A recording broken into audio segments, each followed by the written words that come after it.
What's up, everybody? Welcome again to the Chasing Creativity podcast. This is episode 13 with film composer Esin Aydingoz.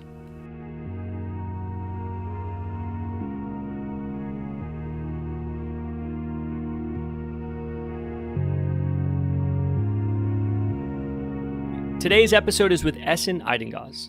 Esin is a film composer based originally from Istanbul, Turkey. At a young age 4, she got her first piano. We talk about that in today's episode. Early on, she had a passion for composing, which then propelled her to attend Mimar, Sinar University of Fine Arts in Istanbul, and then Berklee College of Music in Boston. So in today's episode, we talk about coming from being a foreign student, attending college here at this conservatory focusing in film scoring, and then from there moving to LA. Now in 2017, moving to LA and focusing purely on composing for film. This was a really interesting story because there were a lot of pressures to make sure that she had a visa just to make sure that she could work here in the States after graduating. She had like 1 year to do it. So it's a really, really inspiring story. I just loved being able to sit down, and speak with her about this. To this point, after moving to LA, just after 1 year, she's already working with Disney. So we get into that in today's discussion. She's working with a group called Dcapella. So again, a really, really awesome conversation, and really a testament to working hard and just being relentless. It's inspiring in that sense because you can tell she works very hard at this and things have worked out in her favor because of this. Now, we also get into the creative aspects behind her work, how she feels when she's addressing a given piece, all of these different things in today's episode. So for that reason as well, I think it ended up being just a really, really awesome conversation. So that's it. I want to keep it short and sweet as for an introduction before we jump in. What I will do is include in the show notes places to find her. But if you search her name, you can find her SoundCloud. So that's Esin Aydingoz, ESIN Aydingoz. She has a SoundCloud. You can go and listen to her music there. It's amazing. And actually, before we jump into today's episode, we are going to play a clip of a given song as well. The song, is called Leaving You Behind. So it's a strings piece. I do want to play that so everyone kind of gets a sense of the music she makes because it's incredible.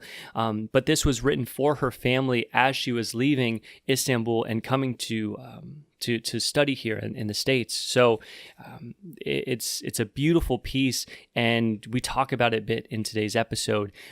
So anyways, it's amazing. So I want to start there, allow everyone to kind of listen to her music and get a real sense of how talented she is as a composer, and then of course transition into today's episode. Now, if you're enjoying these episodes, I really hope you are. I'm really excited to be here at episode 13. Things are going amazingly, exciting for myself just to be able to continue to do this. But if you're enjoying the episodes, please rate and review on iTunes. That helps a whole lot. Share it with your friends. Of course, subscribe to the podcast. All of this helps big time in helping the show progress and grow and allowing for more and more people to come on and join and have these awesome conversations with. So that's really it. Some I'd say exciting things in the near future. There will be a website dedicated to the podcast coming up. So it's going to be at www.chasingcreativitypodcast.com. Depending on when you listen to this episode, it may be up and live. I'm shooting for mid-November for it to be done, to give it kind of a hard date. It's like the 16th of November, 2018. It should be up and live, if not before then. But it will be very cool. There will be show notes there. There will be links to the shows. I plan to have a lot of information there based on prior episodes. So if you're interested in learning more about a given guest, you can go there and there'll be lots of ways to learn more about the guests and hear the episodes and all those cool things. So look for that. That is coming. And that's really it in terms of news. Not a whole lot else there. I have really awesome things going on in terms of scheduling here. I'm going to leave it open. There are a lot of kind of things in the works, but I'm really excited for how willing people are to come on, join as guests, and have these conversations. Excuse me. It's been amazing. So I'm going to leave it at that. We're going to continue to release every Wednesday, so look forward to that.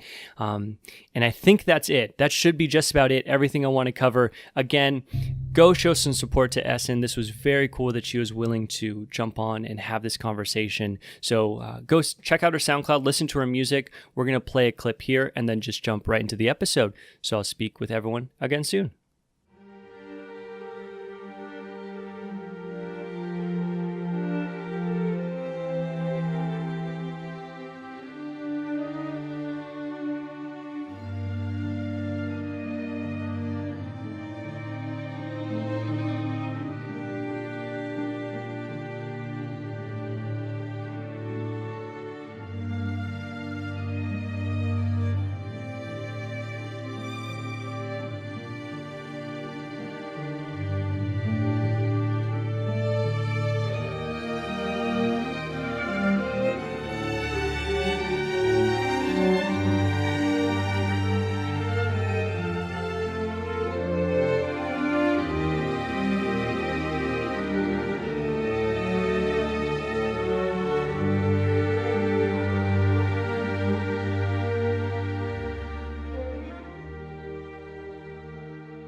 Thank you for joining. I really, really appreciate it, Start. So let's start there. I just want to say thank you for joining.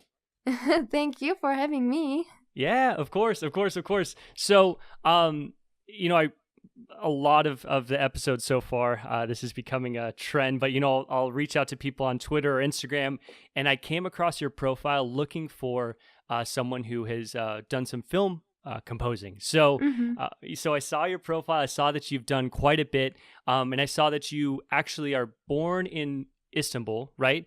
And correct. Yep, awesome, and started playing music way back in the day. So, yeah. Okay. So if you don't mind, let's kind of start there and just tell us how you got interested, in music and where you started. Okay, sure.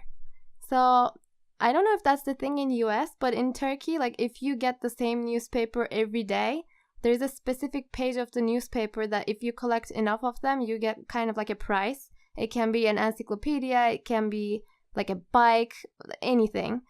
And when I was 4, my grandfather was doing that, and the prize was a little keyboard. Oh, cool. So he bought me my first keyboard. And then Awesome. it automatically became my favorite toy. And at that time, I didn't really have a teacher or anything. But I started to like kind of by ear learning the children's song that I was listening to. And then my parents were like, oh, we should get her a teacher. So there was a like girls band when I was 4. And then one of the girls from that band started to come and teach me piano. And then I really liked it. And then like she was mostly a vocalist. So then I changed the teacher and I started to have an actual piano teacher. Okay. So I got more and more serious. And then by the time I was going to 3rd grade in elementary school, I got into this part-time state conservatory program for classical piano. So like during weekdays, like a normal child, I was going to school. But in the weekends, I would get music theory and piano lessons. Wow. And this was a 6-year-long program. And it was actually pretty serious because at the end of each year, you needed to perform like 40 minutes of memorized music, like stuff from Baroque period, Romantic period, also like Turkish stuff. So I was doing that program. And I'm not going to lie, I started to hate it towards the end. Because, as a teenager, like, if you're not able to go to school and if you're not able to go to anything that your friends invite you to, you started to be a little excluded. So that's what I was experiencing. But then my parents were like, Esin, you can't stop. Like, you tried so hard. Like, just go get that certificate. It's going to be great for you. Like, one more year. Come on, do it. Yeah. And then I was like, okay, like if they're saying something, they know what they're saying. So I did that and I finished the program. And then for, I think around a year, I didn't really have a teacher or like any kind of formal training. But it was in that time that I really missed it. And I started going online and trying to find sheet music and like sight reading at home, learning pieces by myself. And my parents were like, oh my God, what is wrong with her? Because I used to lie to them like, oh, I practiced like 30 minutes today. I did not practice at all. So it kind of got reversed. And that's how I started to like piano, like when that pressure was over. Interesting. So you learned at this like extremely young age, like third grade, you were playing. And one thing I caught on there I think was really interesting is it was different styles, as you mentioned, like Baroque, Turkish. So I would imagine that translates really well into composing now because as I understand it, you have to be really well versed in lots of different genres of music to write well, right? So probably early on, that helped a lot. Yeah, interesting. Yeah, and also my dad is a orthopedic surgeon, but he's actually very interested in music. Like, thanks to him, there was always music playing in our house. And then he would take me to all sorts of festivals, like even when I was 4 or 5. Yeah. I remember going to the concerts, going to the rehearsals. So I kind of grew up in that like orchestral sound thanks to him, which really helped me with film scoring. Yeah. I bet that hearing that at a young age probably had like a lot of influence that it's almost... I think about it, if it's like ingrained at you at a young age, right? You've listened to that music for such a long time. Now writing it, now that you're a bit older, right? You've graduated college and all these things and you're treating this as a career. It's been your whole life. So it almost pretty much might kind of seem second nature or something. Yeah. Yeah. Interesting. That's really cool. So way Thank back you. there. Yeah. So way back to being quite young. And it's funny you mentioned that when I was young, my grandma got me my first electric guitar. So nice. Yes, grandma. Yep. So it's all thanks to the grandparents. Exactly. No, it totally is. And all my family are musicians. So, you know, early on they were going to push me into it too. But I think having that, as you mentioned with your dad, having that in your life at a young age, you know, then you grow up with it and it's something that's so important to you. So it makes sense that now you're treating this as a career, right? Yeah, and it was so funny because like when I took piano lessons, he would take composition lessons from the husband of my teacher. So like he was really interested and it was kind of our thing together. Oh, that's cool. Yeah. That's really cool. And I think that stuff's so important because now, you know, you probably still have those conversations with your parents, right? And it since it was important for them and you had that connection with them at a young age, now it's part of your life, you know? Yep. Yeah. I'm so grateful. Yeah. Yep. So that was quite young, right? So you're in Turkey and then you moved to the States. So I know that there's probably a lot of pieces in between those and we can jump into those if you'd like, but sure. But over time you started training in Boston at Berklee and now you're in LA. So a lot of movement with your story. Cool. Yeah. Do you want the summary? Yeah, all of it. Sure. Let's just go through the whole. Yep, that's what. Yeah. Go ahead. When I was 13, my best friend, she actually wanted to be a doctor at that time, but she started to write songs, and I was like, oh my goodness, if she can write a song, I can write a song because she started piano after me. So then I wrote my first song, and now she's a psychologist, and I'm a film composer just because she wrote a song. Cool. Yeah. So yeah, like after I finished that program, I was in high school when the classical piano thing ended. And then I got into kind of songwriting.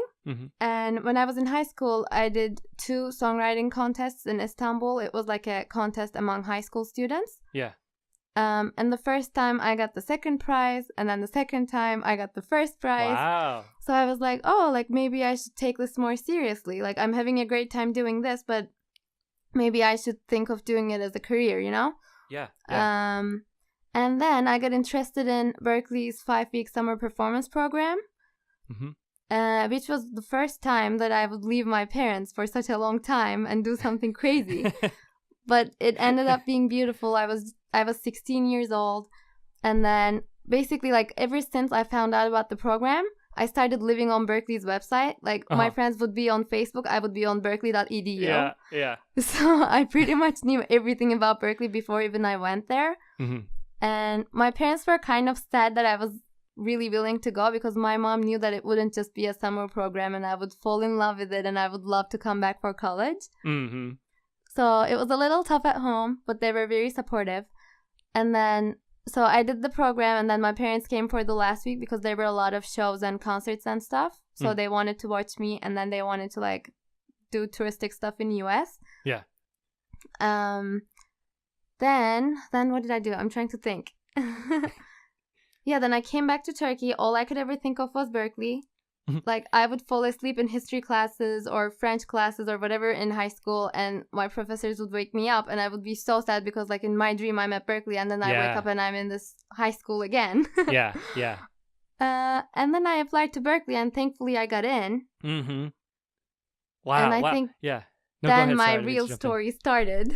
Yeah. Well, one thing, if you don't mind, so one thing I thought was so cool is, and I don't mean to jump in here, but you mentioned with those competitions, so you entered a couple of them back home, and that kind of sparked this, right? And so getting second place the first time and first place the second time, was that, if you looked at the people who were also writing music at that time, I guess I'm kind of digging in here a little bit. Did you feel like you kind of had a knack at it? Was it something that came naturally? Because you, of course, right off the bat did very, very well, right? I mean, second and first place is incredible. So do you think that this has been something that for yourself, not to say that it doesn't take hard, but like something about it comes naturally to you?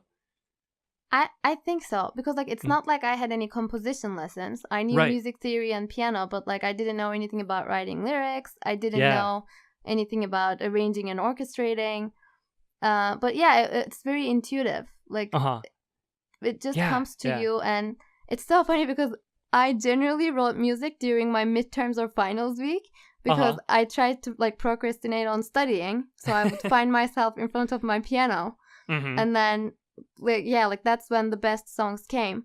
And then the song that I got the first prize, it was actually very special for me because I was in high school. I was a senior, and then a girl who was a year younger than me that I wasn't friends with from my high school unfortunately passed away. She was in a national ski team of Turkey. I think it's called alpine skiing. Like they go really fast down a hill and then they jump and they try to go the furthest. I might be like not using the term properly. No, I think that's right. I don't know a lot about it, but I know what you mean. Yeah, so like it was so weird for me because I never experienced someone my age dying. Right. And then I kind of saw the whole school learning the news, and it was horrible. Yeah. So then I was really, really affected by it, and then I wrote a song as I learned it. I think it was like within 2 days or 3 days or something. And then I brought it to the girl's family because I was like, if I do this for her, like they should be the ones to know about it. It doesn't mean anything if it just stays in my computer, you know?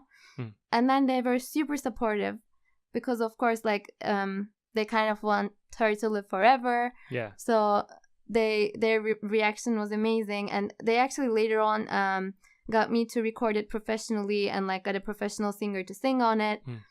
But anyways, that's the song that we did the contest with. Yeah. And I did it with a male singer and a female singer from my school. But in my school, there's not really a music club. So like I was literally going to every single class and I was like, hey, is there anybody here that plays drums? Is there anyone playing guitar by any chance? You know? Yeah. So like I kind of became this band director. Yeah. And all I do is playing piano. It's not like, by the way, there was also a cellist and a violin player. And when I was in middle school, I played violin, but I didn't know anything about the cello. And this cellist girl that I found, like, she was really good, but she wasn't really knowing it that well either. Okay. So she comes to my house, and then we're trying to rehearse, and then I'm like, your strings are wrong. Like, the first string is supposed to be C. Yours is definitely not C. So it was so much fun because I started to do all these things that I wasn't trained for. Yeah. But I kind of knew it just because, like what you said, I've been in it for so long. Yeah.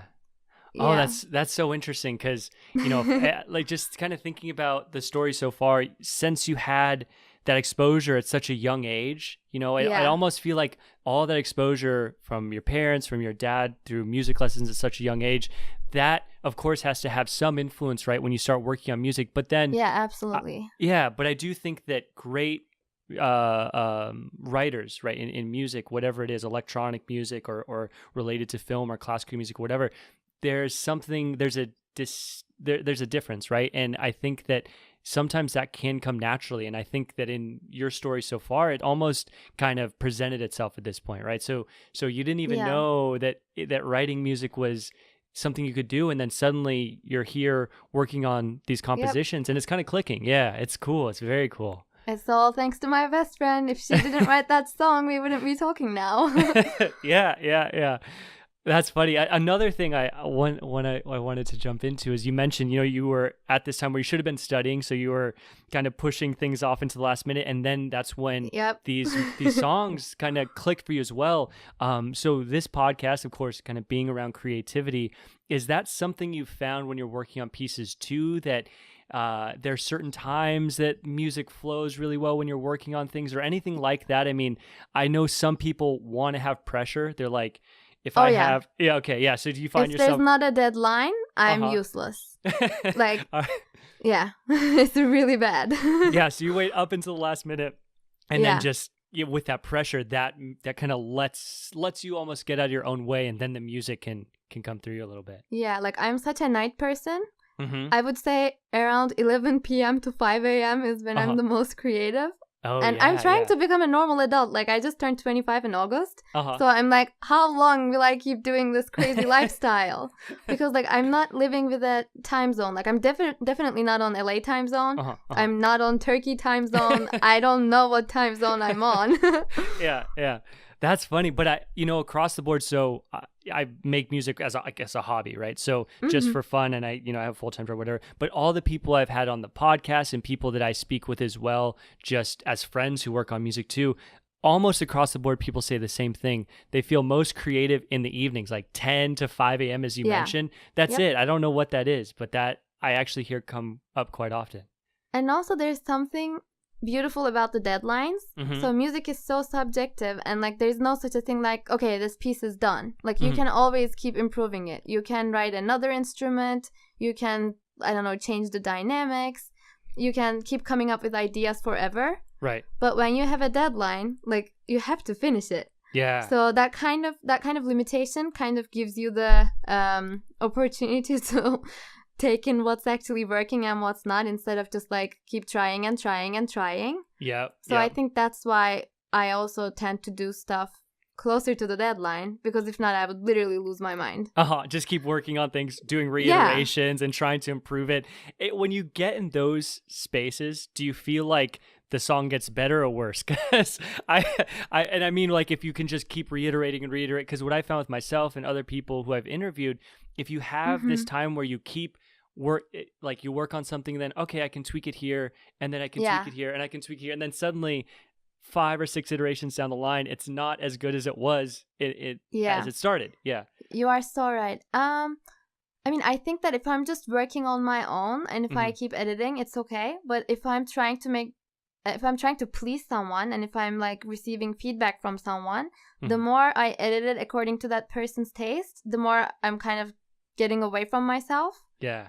So I would say, like, if I'm editing for someone else, like after the 4th or 5th edit, I don't think it's getting any better. But like, there's a song that I'm gonna release in Turkey, and I think it has like 9 versions. And I do think that the 9th one is the best. Okay. Yeah. And I think that's part of it too. I not to kind of put things in a box, but as I mentioned, I for myself at least, if I keep hitting something over and over, I found with myself, sometimes I can just get stuck, and I'm almost getting in my own way. But as you mentioned at the same point, sometimes it takes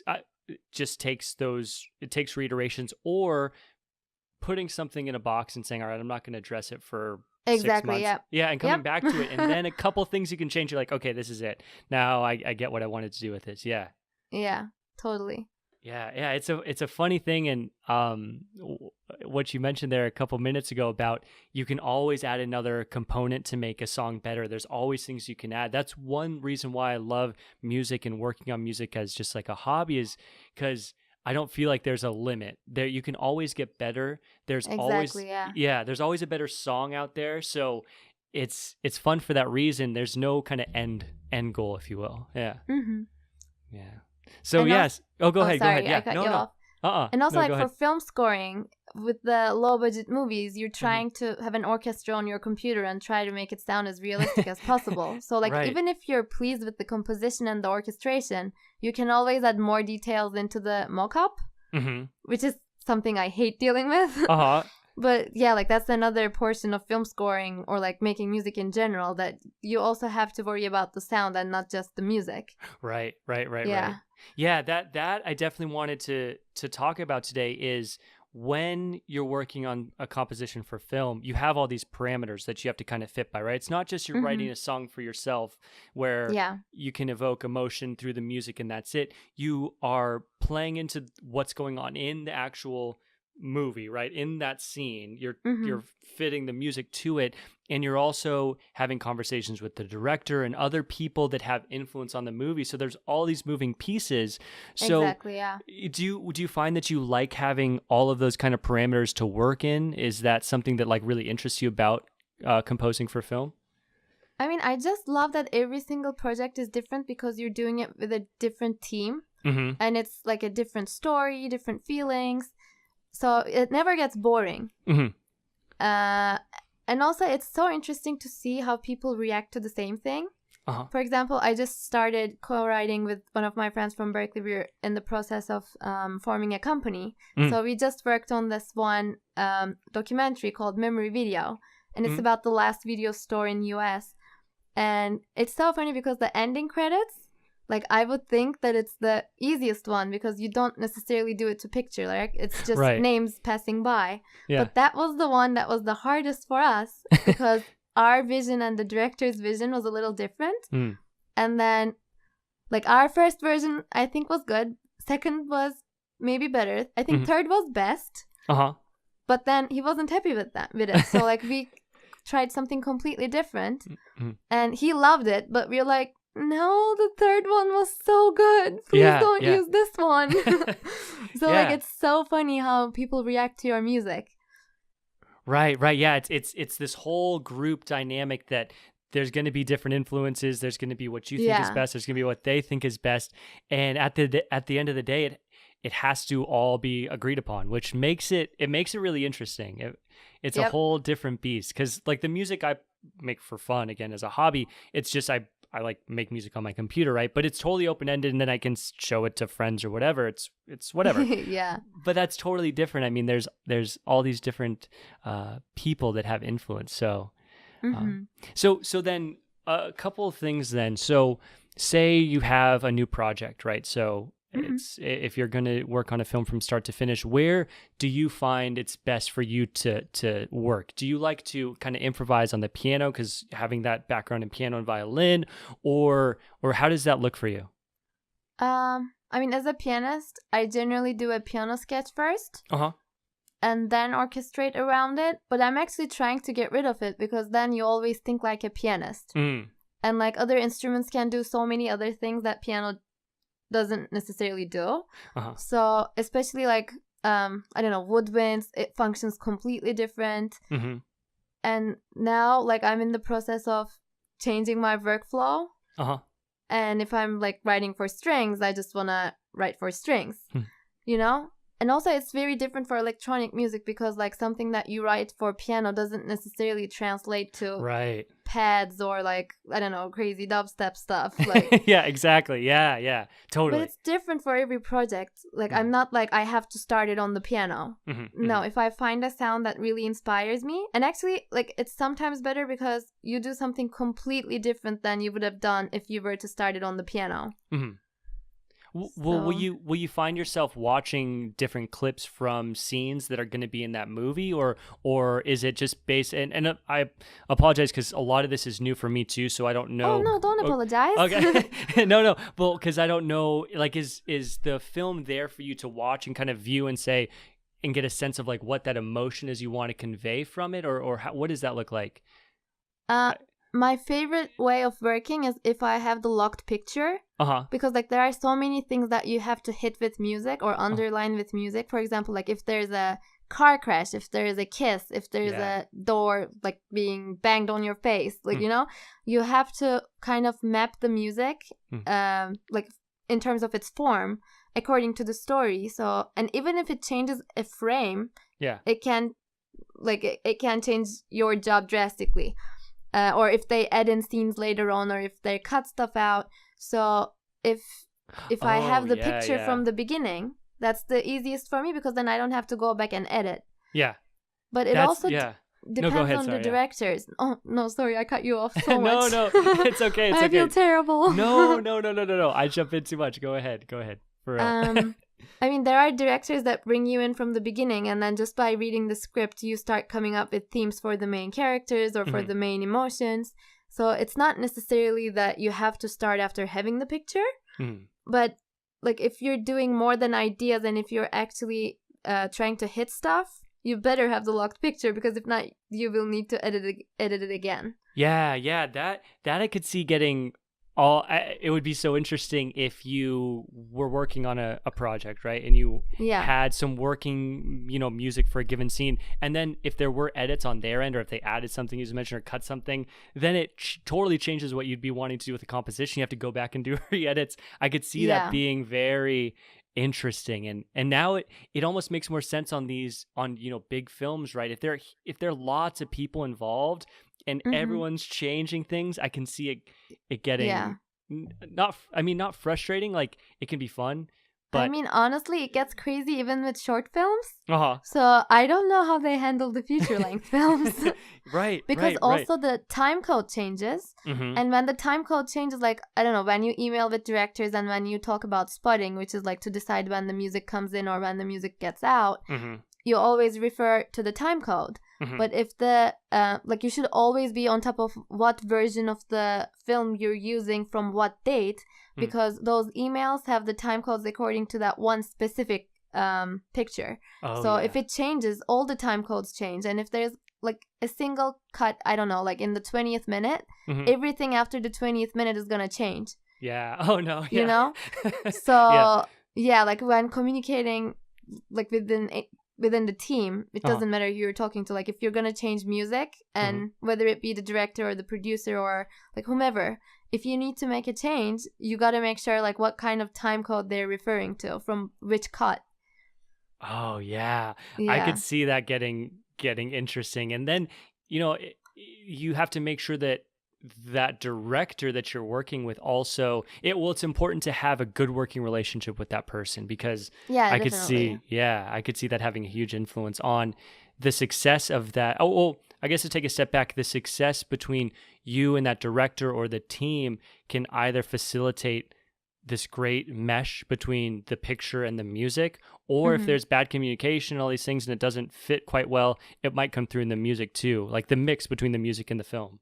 Yeah, and that's such a group effort. It's a team thing, which is interesting, because this is the first time here on the podcast I've had someone on who's solely working on film composition. A couple episodes back, Philip Daniel is starting to move into that realm, but to hear this conversation or to hear things about this, to see that it's very very team oriented is very interesting.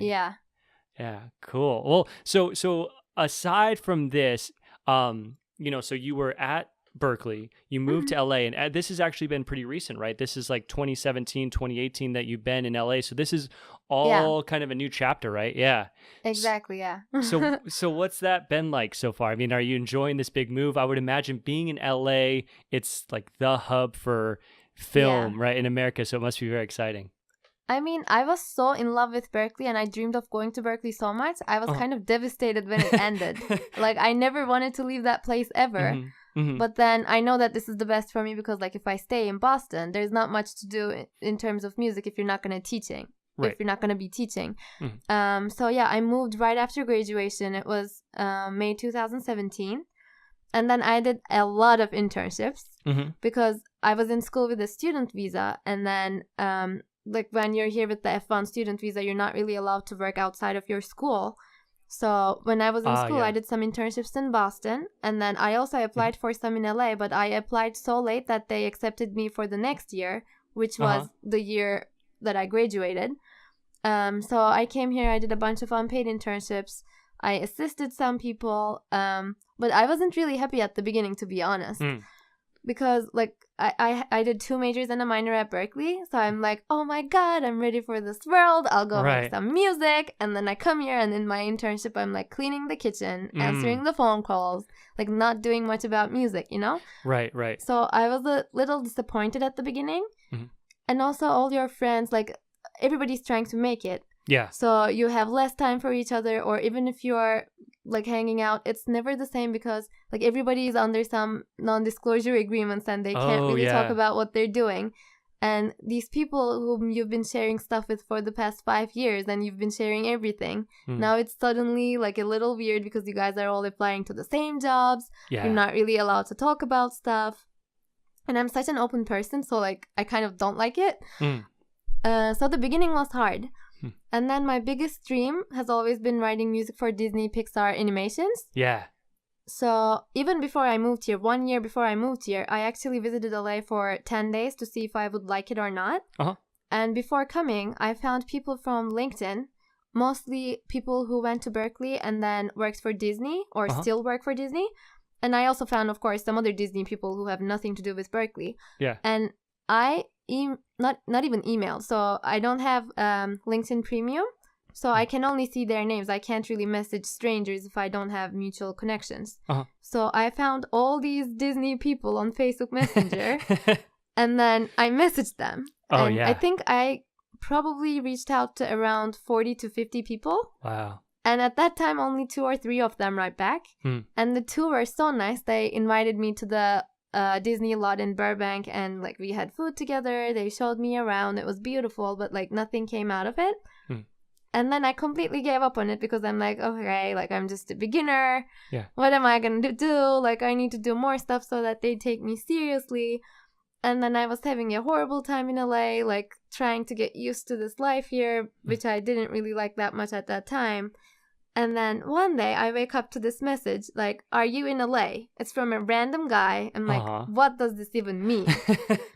And I open it and then I go up and it turns out it's one of the Disney people that I messaged. So like I'm like, oh my God, like what does this mean? I go search the guy on LinkedIn again and I'm like, wow, he's the vice president of business affairs at Disney Music Group. Wow. What did I do? And then he basically needed to find an assistant within a day. And he saw my message that day, like even though it's been a year and a half.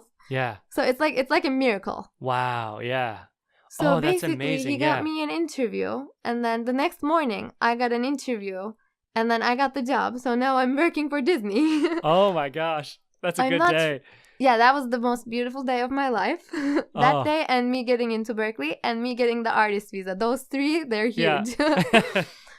So I'm not in a place of writing music for Disney yet, but they have this new a cappella group. I don't know, you might have heard of them. It's called Dcapella. It's like Pentatonics, but they only sing Disney stuff. Oh, cool.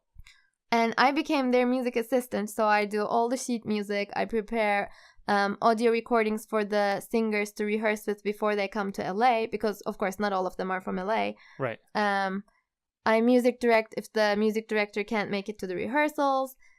Like it's been amazing. Yeah. Oh, that's so cool. That is an awesome story, because I love hearing those, for one, right? It's come up here and there on different episodes where people have had this theme where you didn't give up, right? You reached out to 50 people on LinkedIn, and okay, 2 got back to you and you're kind of disappointed, whatever, it wasn't, but just the fact that you took that step to do so, and you've made this transition from Berklee across the country to LA, and then things start to work in your favor, and it's because you put in that effort on the front end. It doesn't come just by chance, right? That's so cool. I love those stories, hearing how people kind of go through that path, what that's like. So and that's at the really beginning, cool. Honestly, I was like, do I even deserve this? I just got it because like I messaged the right person at the right time, and the right person saw the message at the right time, and like I'm like, what is this?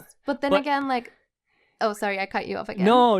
I have a bad tendency to jump in, but I was just gonna say that's what a lot of people will say is they'll, if someone asks, what was your path like, and where do you how do you feel like you became successful, right? Someone who's maybe 10 or 20 years into their career, and oftentimes they say they feel like they got lucky, right? It was like right place, right time, knew the right people, but they're always working at it too. It's this common theme that, so you're not an outsider and feeling that way. I feel like it's very common, but the difference is that you're trying, you're there, you're talking to the people, And like the best part is I didn't get the job through my dad or through someone I know. Right. Like I got it just because I took the time to reach out to people. Yep.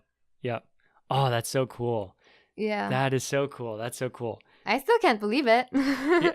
Yeah. And I think a lot of people feel that same way, really. I mean, people will find themselves one day looking up to people. They're like, oh, this is my favorite musician or my favorite composer or whatever. And then one day they find themselves that they're talking with that person. And maybe even that person says, I respect your music or whatever it is.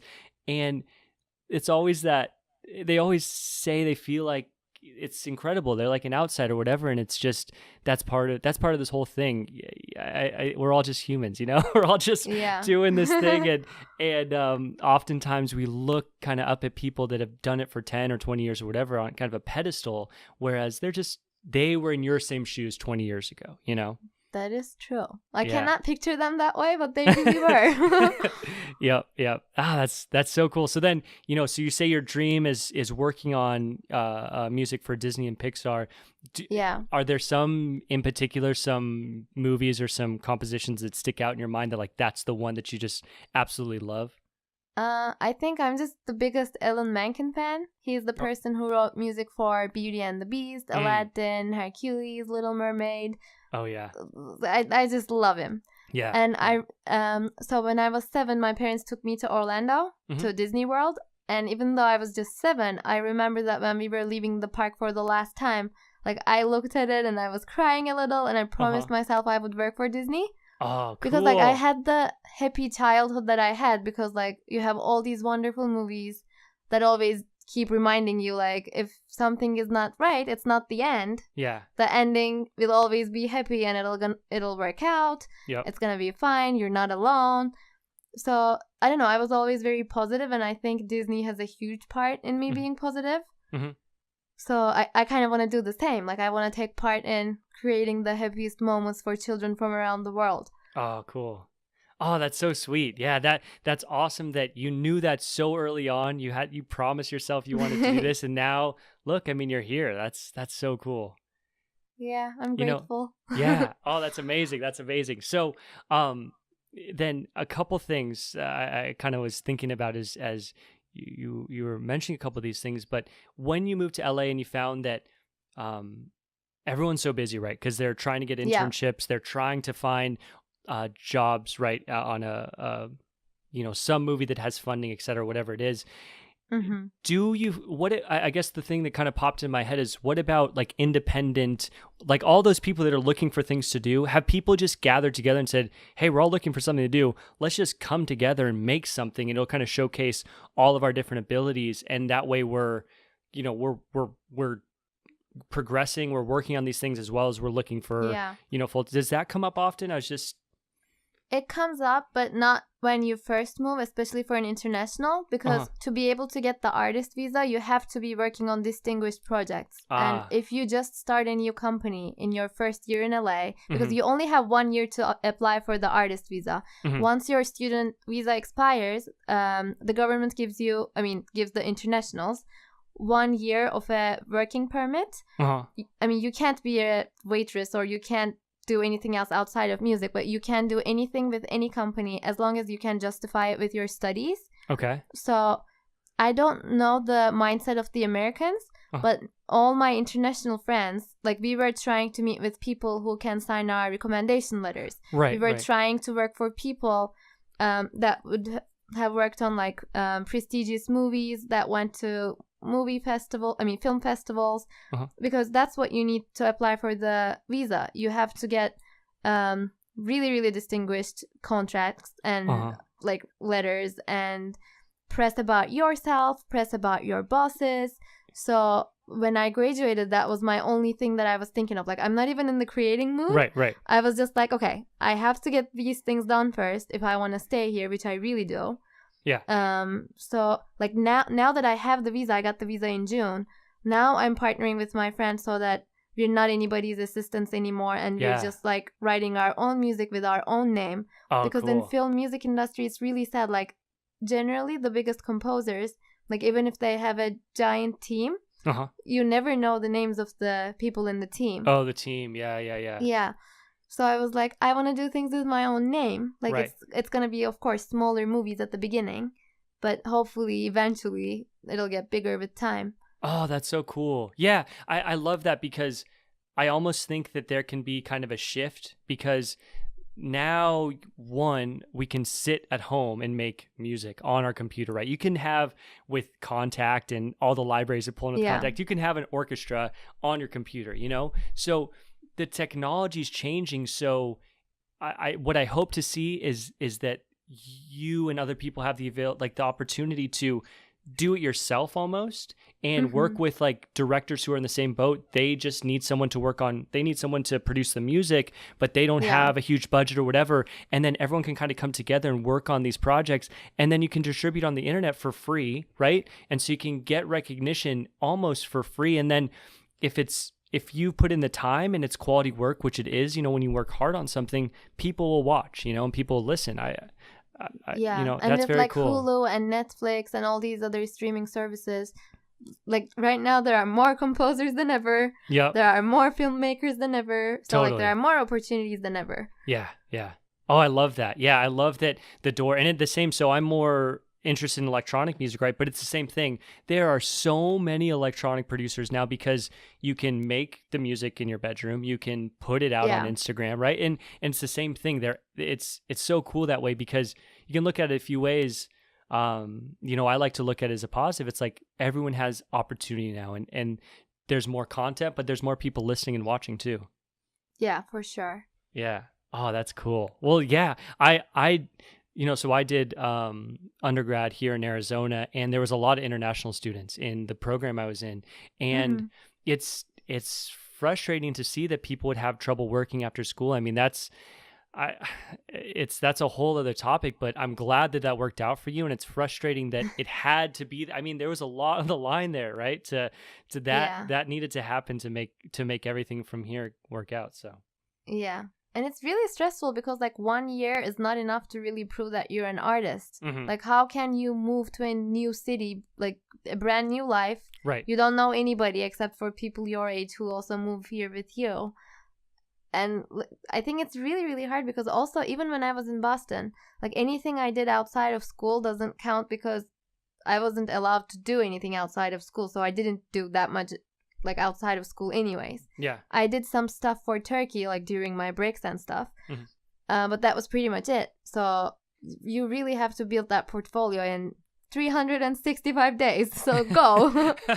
Yeah. That's tough. That's really challenging. I mean, I really, you know, I have a ton of respect for you because that's a tough thing to, you've gotten through so much, you know, you've got the degree, you went to a very prestigious school, you've done this whole thing, and then they give you 1 year to prove yourself. I mean, that's kind of ridiculous. And sometimes these things don't happen, you know, as you mentioned, like overnight too. Like I know stories of music producers who it took a long time and just a ton of no's, right? The music got turned down by record labels, or they had to keep trying, and then finally things click. It usually doesn't happen right away. It's an iterative process. Yep. You never know when it's gonna work out. Yeah. Oh yeah. But that's so but anyways, like not to kind of dwell on like this kind of trying time, but it's awesome. So now you're here, you're in LA, you're working with Disney. So where do you what's your day-to-day like working and doing the work here? I mean, it really depends on the day and the week. If I get any work from Dcapella, because like as I told you, it's so they're gonna go on tour in January, but I was already done with everything for the tour like last March or something. So now what I do is if they get additional projects or like new marketing opportunities and stuff, then I have newer work. For example, they performed at the Hollywood Bowl in May. They opened awesome. for the Beauty and the Beast in concert. And they were also ensemble members in the show because for all the songs, they got like talented and super famous artists. For example, Katy Perry was Beauty. Oh man, awesome. Belle. Yeah, and they were singing the choir parts, so it was really cool, and I got to be involved with it too, which was amazing. Yeah. They have 4 tracks on the digital album of Incredible 2. So when new stuff comes like that, then I do work. But it's not like I go anywhere and like I go to an office to do work. I basically do notation on my computer, so I just do it from home.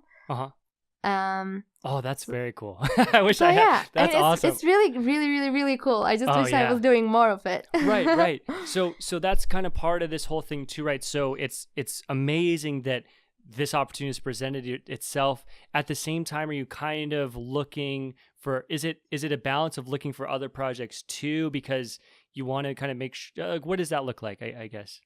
Yeah, I mean, I'm pretty much doing whatever I can find. Like at the moment, I'm working on a musical. There's a company called New Musicals in North Hollywood, and they're producing 10 little shorts about like artists from LA. Not necessarily just musicians, but like artists in general. And it's called Driven. And the goal is to have a concert reading at the end of November. And then through that, do some fundraising and then shoot all of these 10 little musicals. So I'm the composer and lyricist for one of those. I'm also working with 2 other lyricists on it. And tomorrow is the first rehearsal, so I have to finish working on it tonight.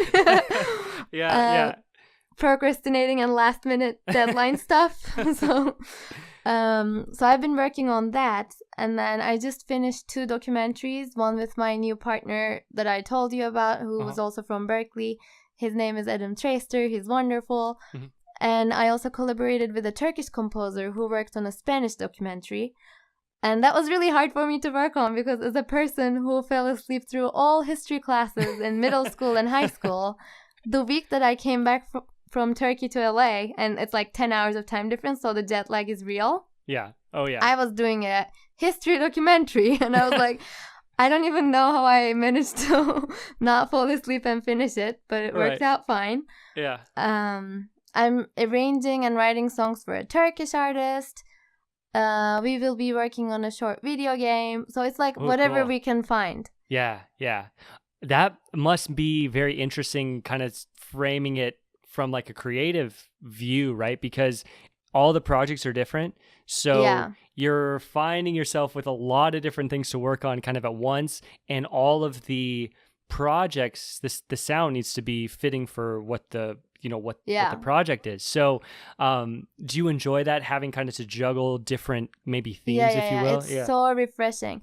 And honestly, like, writing music is such a lonely job because you're just stuck in your own studio or own room, or you don't really see much people until you record. And like most of the projects that I work on are like not that high budget, so it's not like I'm having an orchestral session here yet. So it's very lonely. Right. But I also do performing, so that's a little fun. For example, in LA, there's this festival called Hollywood Fringe Festival. And I applied to be a pianist for a 1-hour musical that they had in June, so for this year's festival. And then I go to the first rehearsal, and then they're like, "Hi, meet our music director." I'm like, "Excuse me, meet who? Me? I'm the music director? What the hell?" That's awesome. So yeah, like life is full of surprises. You just keep saying yes, and it just works out somehow. Yep. I love that. Yeah, because I think from an outsider, sometimes people think that, oh, if this person is successful, right, they have it all together, it's this step, then this step, then this step, it's all working cohesively, but it's really not. I think a lot of times it's working right now. There's a lot of opportunity, and it's just taking it kind of one day at a time and moving forward, And you just have to make it work somehow. Yep. Oh, that's I really like that perspective, because I think that's super important. I almost think that to get to where you've gotten it takes a perspective like that. You're doing it, and you're like, you just kind of have to make it work. You keep moving forward. One thing opens up to the next, because if someone's really close-minded, they might say, "Oh, I could never do that. Like, I'm not even going to try." Like way back when you had success with those 2 first composition competitions, someone might have said, "Well, I'm kind of good at this, but I'm not even going to try. It's too hard," or whatever. But look, you just keep trying, and you take the next steps, and things, for the people that work hard, the doors open up. Yeah, and you just have to like try new things. For example, like as I was at Berklee, I have a lot of international friends. And so it was an Indian festival lately, and she had to perform, and she was looking for a pianist. So I've never really played Indian music except for some like Berklee recitals for my friends. So like I wasn't necessarily prepared to do a professional gig on Indian music, you know. Yeah. But then I said yes, and it was fine, and I had a great time, you know. Yeah. So you just have to take in whatever comes your way, because like one of them might lead into something amazing or something that you would never even imagine. Right. And then you got experience, right? You felt like, okay, maybe I haven't done Indian music before, but now you have, right? And then the next time that comes up, you can kind of pull on those experiences and it just grows. Yeah. Yeah. And honestly, that's the reason why I'm jumping into performing stuff, because the more you don't perform, the more you get nervous the next time you perform. Right. And if you get nervous, chances are you're going to mess up more. Right. So like I'm trying to perform so that like I keep being used to it. And I don't mess up more. For example, when I was going to that Turkish conservatory, as I told you, like it was 40 minutes of music, blah, blah, blah.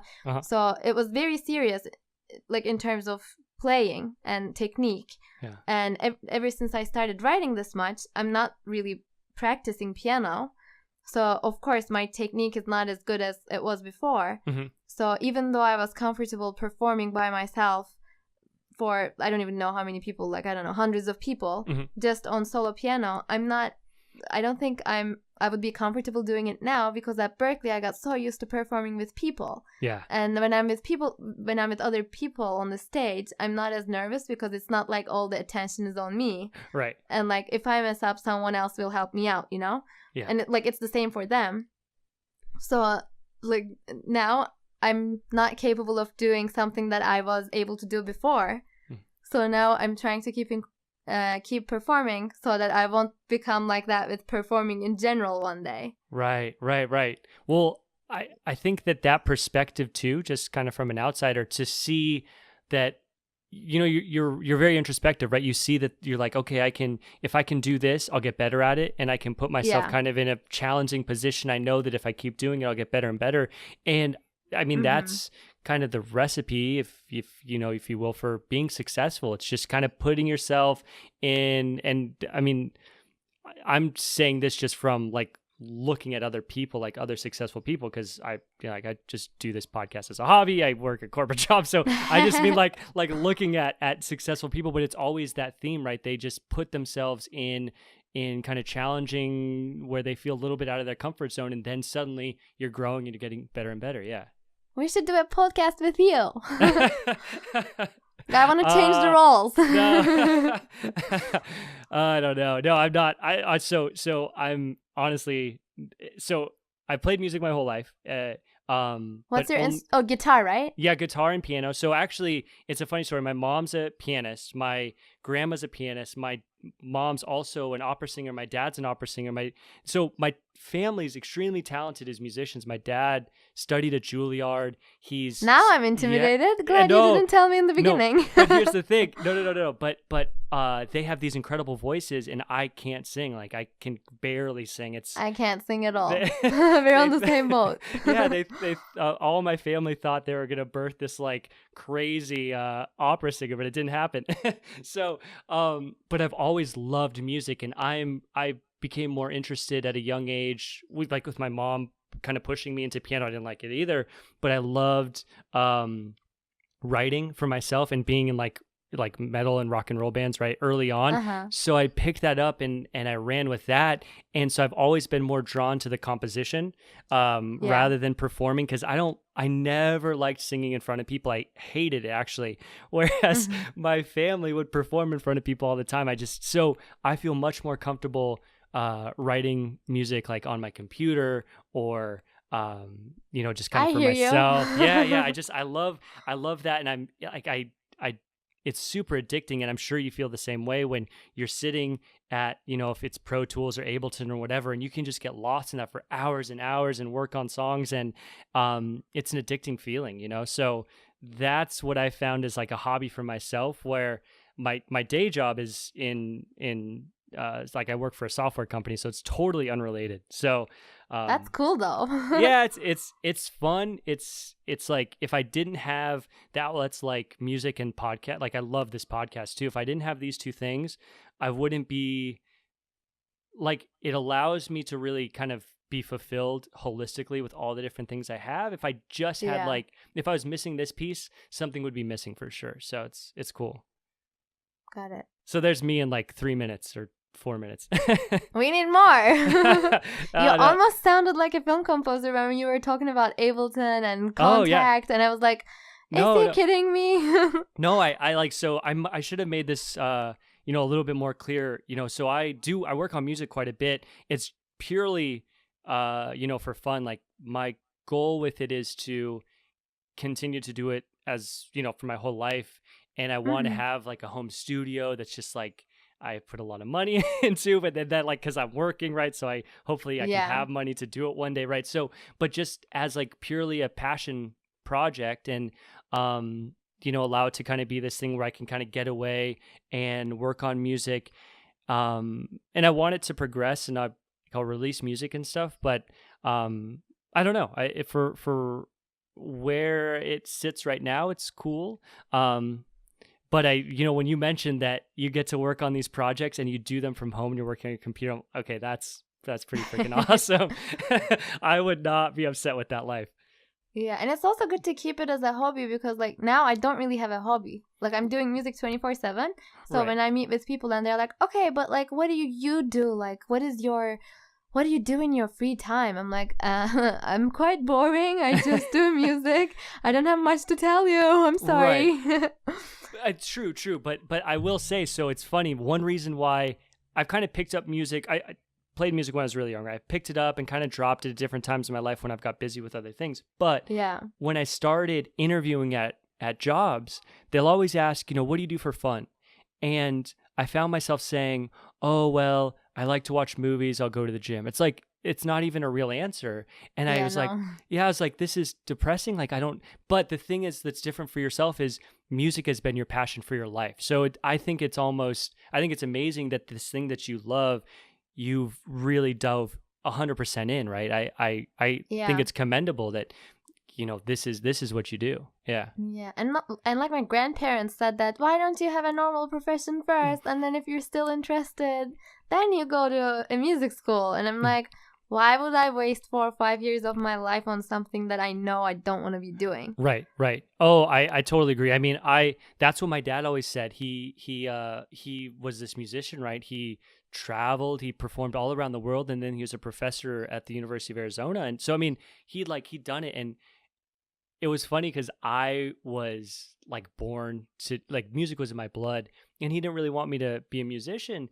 And he said, get a job, and then have that as a passion, which I kind of have done, but I can see both sides. I mean, there are definitely days when I don't want to be at the office. Like, if I could be working on the podcast or working on music, that's what I want to be doing, right? So it's tough. It's a balance for sure.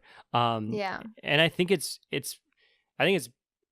really respectable that you chose that, and you're like, no, I want to do this, and I'm going to stick to it. And I mean, now you're doing it. It's pretty awesome. Thank you. Yeah, absolutely. Yeah. So it's cool. It's a fun process, and I don't know, like, I see myself way down the road not working. Like, I'm talking like 50 and just like having a studio and doing whatever I want. So I'm trying to figure out how I get there. So we'll see. Yeah, if you figure it out, let me know. That would be the life. That would be the life. Well, yeah. So that's cool. So where do you kind of see? I mean, you're just a year in, right? So you've been to LA for about a year. So this is all brand new. But what do you have in terms of goals, like for the long term, for like the next year? Because I'm assuming just having this conversation, I can tell you've really been working at this and you've been thinking about this. So where do you kind of see this going? I'm also very passionate about musical theater. So I want to keep writing and like keep pursuing that as well. I would love to apply for, like, there are some workshops and master classes that are very prestigious, like the Sundance one for film composing, or there's a BMI workshop for musical theater writers. So I kind of want to do those and find, okay, for me to be able to explain this, like Steven Spielberg and John Williams kind of always work together. So I kind of want to find my partner in creating.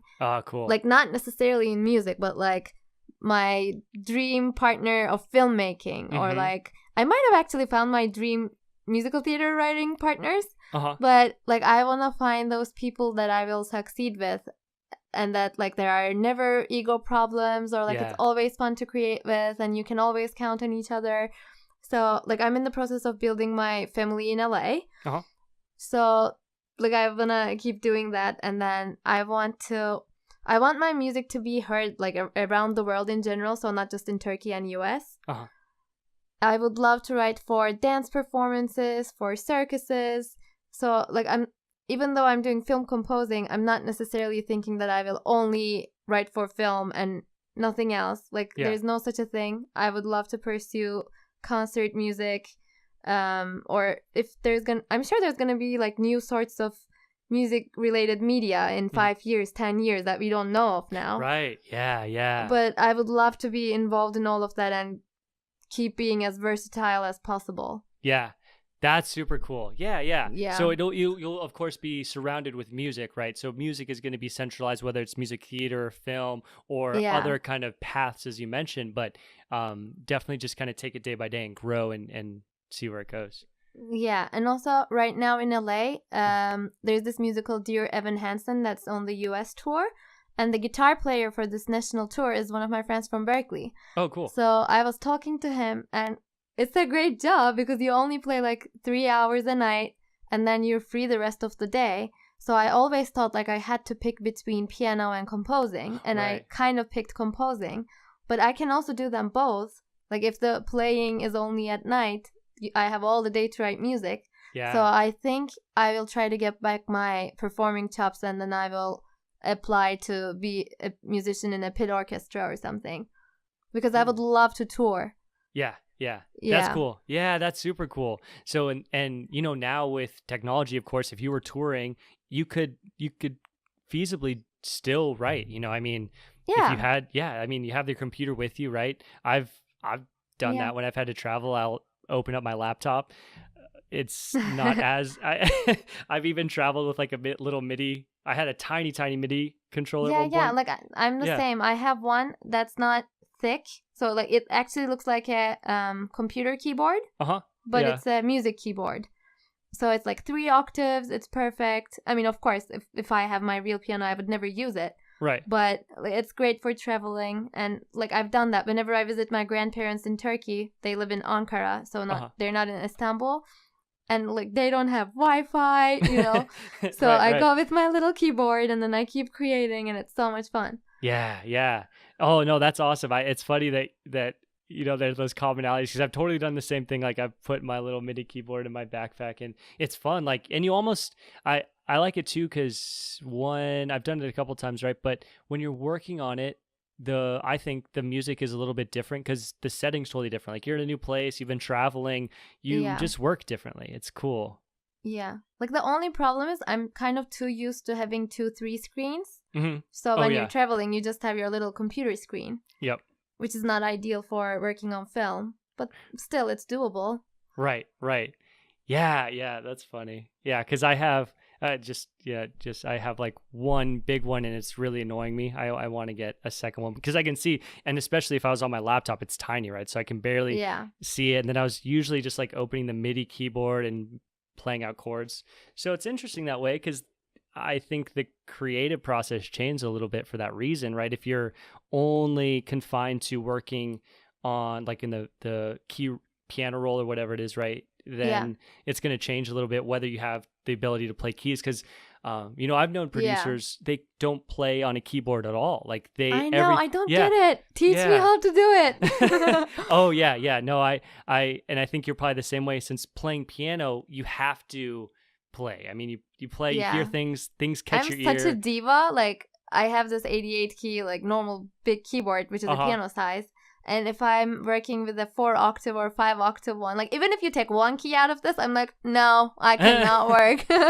Yeah. I mean, it makes a huge difference. I have like a little 49 M audio controller. No, I got an 88 one. No, I want something that has like weighted keys, because it does. Like I was working on something today, and I got where I was like, okay, I have to go press a little button to go down an octave, but then my right hand's all screwed up, and I was like, I need a bigger.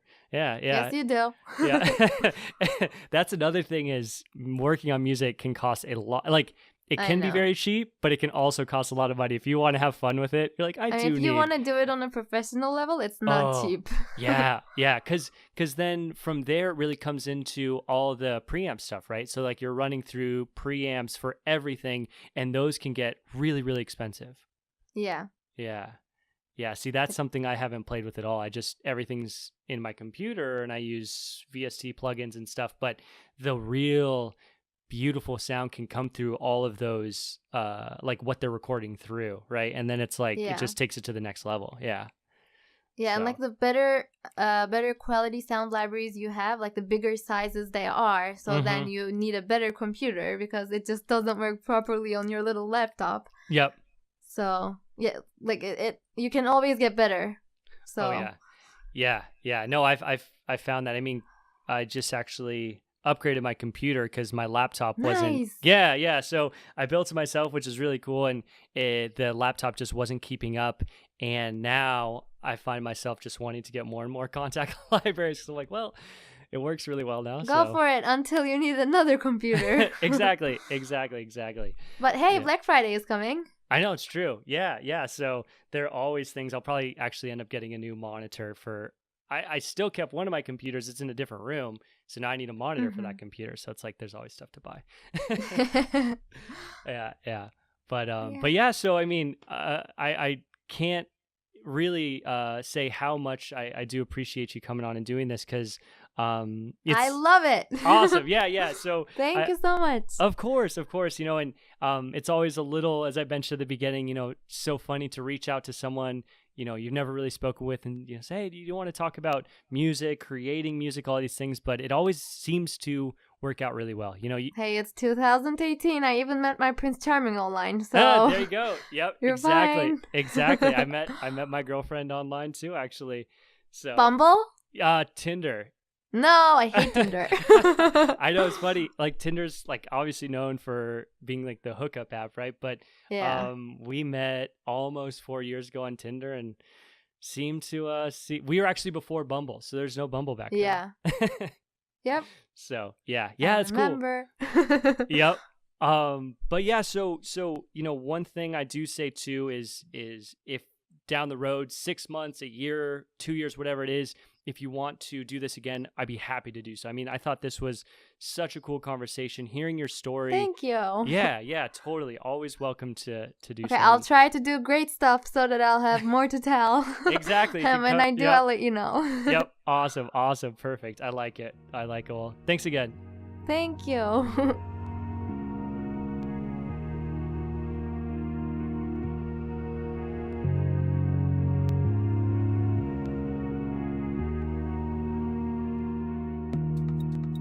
All right, that's it for today's episode. Thank you to Esin for coming on. I can't really express, I say this every time, but I can't express how fortunate I feel to be able to have these conversations and to have you out there listening to the episodes. It's really, really cool. So I plan to continue to do so, but again, thank you to Esin. I know actually when we were speaking about this, she was very busy, but she set out some time in her evening to do this episode. So again, thank you.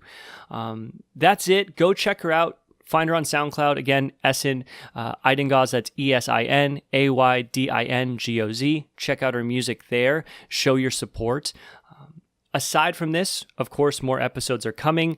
Nothing I want to put out here in terms of a reveal for further episodes, but there are lots and lots of really cool things in the works, so I'm very happy there. And so lots to look forward to. And those will be coming out every Wednesday. We will continue to have these episodes out then. So that's it. Thank you again. I hope you enjoyed the episode. Go show your support, and I'll speak with you all again soon. Again soon.